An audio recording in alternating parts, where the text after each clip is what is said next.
سلامونه دوستانو، مونږ نن تاسو ته ورب راوړی دی. تاسو به په دې سوچ کې یاست، په دې فکر کې به یاست چې ورب څه شی دی.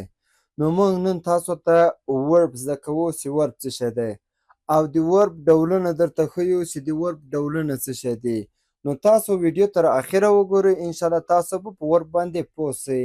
او د ورب له مونږ سره 4 حالته دي، لکه ډو، ډیډ، ډوینګ او ډن. 4 حالت یې له مونږ سره دي. نو انشاءالله مونږ تاسو ته ورب هم ډېر په تشریح سره راوړی دی.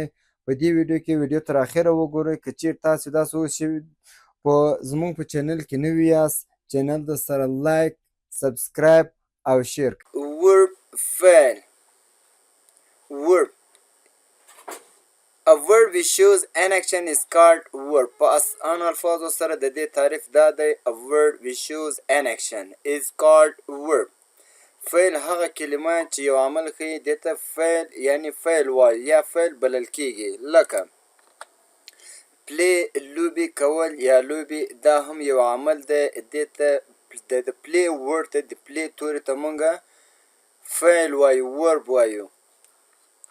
رایټ، دا د رایټ توري ته یا د لیک توري ته دوستانو په انګلیسي کې ورب وایي، او موږ پښتو کې ورته فعل وایو.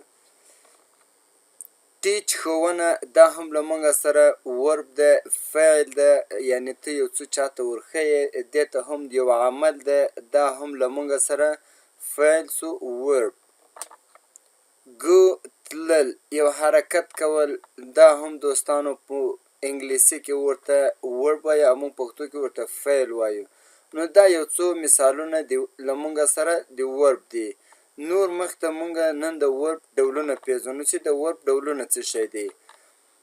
There are 4 forms of the verb. د فعل 4 ډولونه شتون لري. یعنی څنګه؟ اول حالت له مونږ سره د ورب do، دوهم حالت did، دریم حالت done، څلورم حالت هغه ته ing فارم هم وایي doing. د دې ټولو په پښتو کې مطلب دی کول. go، went، gone، going، تلل. دا له مونږ سره د go اول حالت، went دوم حالت، gone دریم حالت، going څلورم حالت، تلل. یعنی دا په پښتو کې ترجمه شوه. play، played، played، playing، لوبې کول.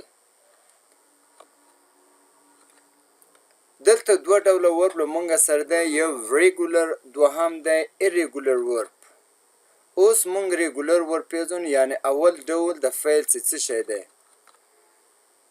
Irregular verbs, those verbs which second and third forms are made with the addition d or ed called regular verbs.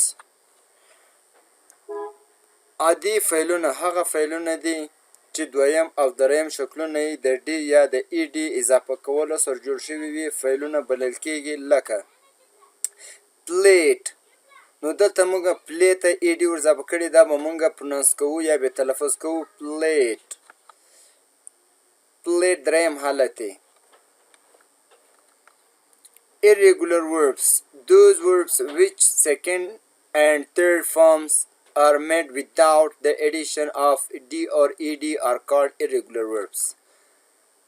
غیر منظم فعلونه هغه فعلونه چې دویم او دریم شکلونه د d یا ed اضافه کولو پرته، یعنی بغیر جوړ شوي غیر منظم فعل بلل کیږي. لکه go، دلته هیڅ ed شتون نه لري. go، went، gone.